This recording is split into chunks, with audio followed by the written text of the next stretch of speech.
Sometimes we are frustrated because we focus on the wrong things.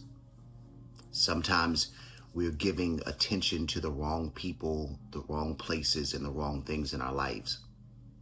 And when we do this, we can neglect the things that actually really matter. Sometimes we can give attention to the people and the places that aren't feeding us what we need. We can do this in a hope that we can eventually win their favor, win their attention. On work, it looks like us overperforming. It looks like us putting in more than everyone else just so that we can be recognized. It's hypervigilance, if you will. So in relationship, it looks like us trying to chase after the people that aren't giving us the attention or that aren't giving us the love or the response that we need from them. And sometimes we put so much focus on trying to win it, on trying to obtain it, on trying to get it, that attention that is, that we forsake the things that actually really do matter in our lives. The things that are always there, the things that are present, the things that are willingly giving us the love and the attention and the adoration that we need. We pray for God to bless us with love, and then we go chasing where there is an absence of love. I want you to ask yourself that question today. Am I chasing things where there is an absence of love? And am I overlooking things where love is naturally given? There is this scripture that I know that many of us know. It's in the book of Luke, chapter number 10. I'm going to read 2 verses for you real quick because I want to point out this narrative. This story is about Martha and Mary. And Jesus was at the house and was visiting the house. And let's just pick up where the story leaves. It says, but Martha was distracted by all the preparations that had to be made. She came to him and asked, Lord, don't you care that my sister has left me to do the work by myself? Tell her to help me. Martha, Martha, the Lord answered, you are worried and upset about many things, but few things are needed, or indeed only one. And Mary has chosen what is better, and it will not be taken away from her. I want you to ask yourself this question real quick. How many times have you been caught up in the chase? How many times have you been caught up in this environment of trying to chase the validation, of trying to chase the approval, of trying to chase the attention, all to find yourself almost like on this hamster wheel, where it's a continuous thing, where you're always needing that dopamine fill. You're always needing that energy. And if you don't get it, you'll find yourself second guessing or questioning or wondering, sitting back in your head, why haven't they responded? Why aren't they saying anything? This is a tactic that the enemy used to keep you delayed, to keep you just like Martha, focusing on everything else, trying to win the approval or the attention of those that are around you, trying to always do things in hopes that someone will finally pat you on your back one day and say, good job, I see you. But you're constantly chasing things that aren't giving you that attention. Meanwhile, we have the image of Mary that was sitting at the feet, soaking up everything that Jesus was teaching. And I believe that so many times in our lives, there are things that are all around us, people that are all around us that are naturally just soaking up who you are as a person, that you don't have to chase, that you don't have to try to impress. But how many of us would rather go chasing after the one to get the attention from that one when God has given us all we need right at our feet? I think that that's something that we really need to take a look at today, to really do a deep dive so that we can be healed internally, so that we can find what God really has for us. And I believe that the things that God has for us will always naturally align with us. And anything that you're having to chase or having to prove yourself to, I don't believe that it's for you. I believe society tells us that it's necessary for us to want to win people's approval. It doesn't outwardly say that, but it says it by little things like putting likes on a post that we do. How many likes do I get? And we start recognizing and realizing that if I do this, I'll get more. If I say this, I'll get more. If I go here, I'll get more attention. I can't think of how many times in life, especially in a dating relationship, where I have wanted to take a trip, where I wanted to do something amazing, but I was waiting for that one person. How many times have you done that in your life? Have you put your life on pause to wait for someone?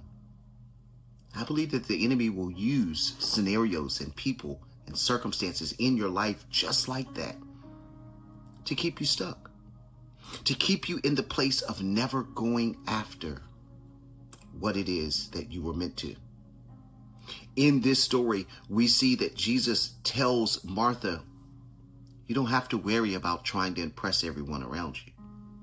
You don't have to worry about trying to make sure every single little thing is done. Just sit here and rest, and everything that you need is right in front of you.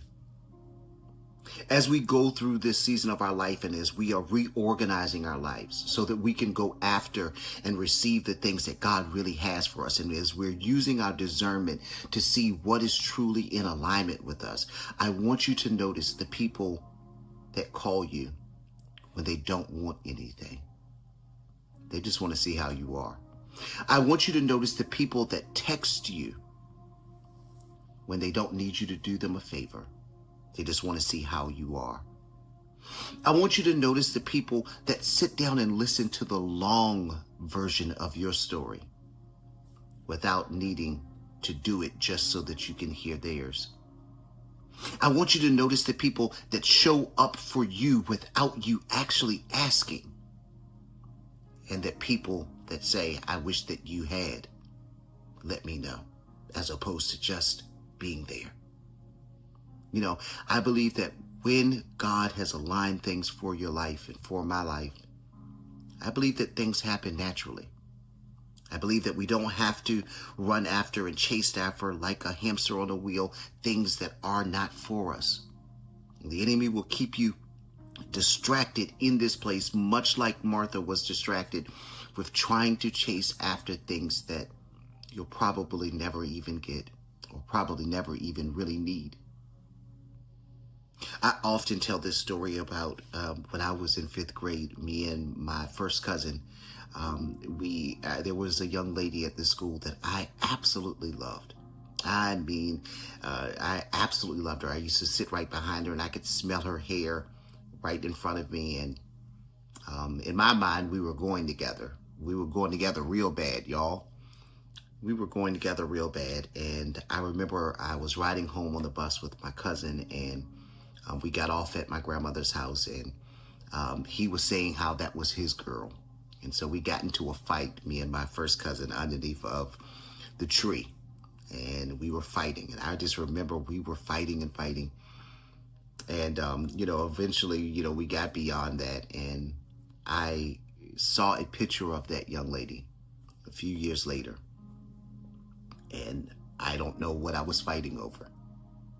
It's something how the enemy will have you running after something that once you actually get a clear sight, you look back and you ask yourself, what was it that I saw in the first place? That's how you know that this is a tactic of the enemy to keep you off course. I'm not saying everybody in your life, that sometimes people aren't going through things, and so, or, because they're going through things, they can't always show up. I'm not saying that by far. But there are patterns that you begin to recognize. And once you begin to see a pattern, once you see better, you have to begin to do better, or else you become a part of your own problem. This week, I challenge you to make the conscious choice to shift your focus. Shift your focus, and instead of chasing who is leaving you hanging, instead of chasing the people who are not responding, instead of chasing the people who are not showing up for you, instead of chasing the ones that you feel that you have to perform for, I want you to choose the ones that just reach out without nothing that they want from you. I want you to choose the ones that just always show up, that are always there for you. I want you to embrace those connections that lift you up naturally. That everything that comes from them is a investment.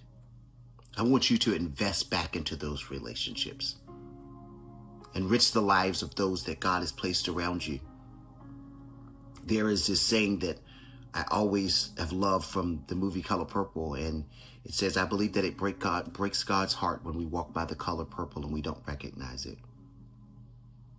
In the same manner, I think it breaks God's heart when we have people in our life that naturally show up, that naturally reach out to us, that naturally care for us without us needing to perform, and we overlook them.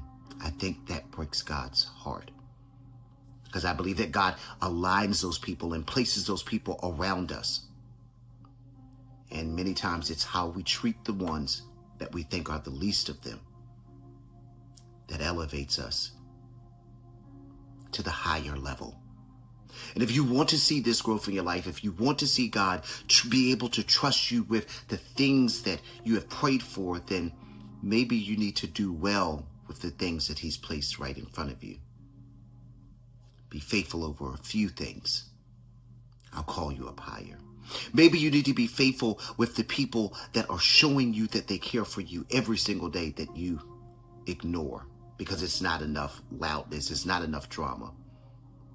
Maybe if you start to focus on those that are showing up for you consistently and loving them and be faithful over your relationship with them, then God can trust you with the next. Choose your circle wisely. Embrace genuine love. We say that we want it, but then when it's right in front of us, we don't know how to embrace it because we'd rather chase the illusion of love. Be faithful over what God has put around you and watch Him call you up higher. I want to thank you so much for listening. I am hoping that today has blessed you. I am praying that something that was said today, that it really resonated with your soul, that it helped you to get back on that right path. It helped you to recognize some areas where you have been drained, where there have been little holes in your life that have been draining you because of what you've been chasing after. I'm hoping that you can reorganize your life and ask yourself the question today, am I showing up for those that show up for me? Am I loving those that are naturally loving me without anything in response? Or am I not being a good servant, a good steward over what's been placed in front of me? And watch your life begin to alter and change. Thank you so much for watching today, family. Thank you so much for every single one of you that have subscribed to all of my channels. Listen, some of you, I am seeing you on TikTok. I am seeing you on Instagram. I am seeing you on YouTube. Thank you. Thank you. Thank you. Your love is absolutely amazing. And even at a time like right now, it means more to me than what you could even imagine. Thank you for showing up for me. I hope that I show up for you. Let's do this together. Thank you for every person that gives. Every gift that you're giving, it matters so much. I get so shocked sometimes when I'm doing something and I'll see a little notification and I'll stop and I'll pray right that very second, because you don't have to, but you do. And I am so grateful for you. We're building amazing things together in a world that there's so much darkness. We are finding the light, and we are being the light too. I love you guys. Let's have an amazing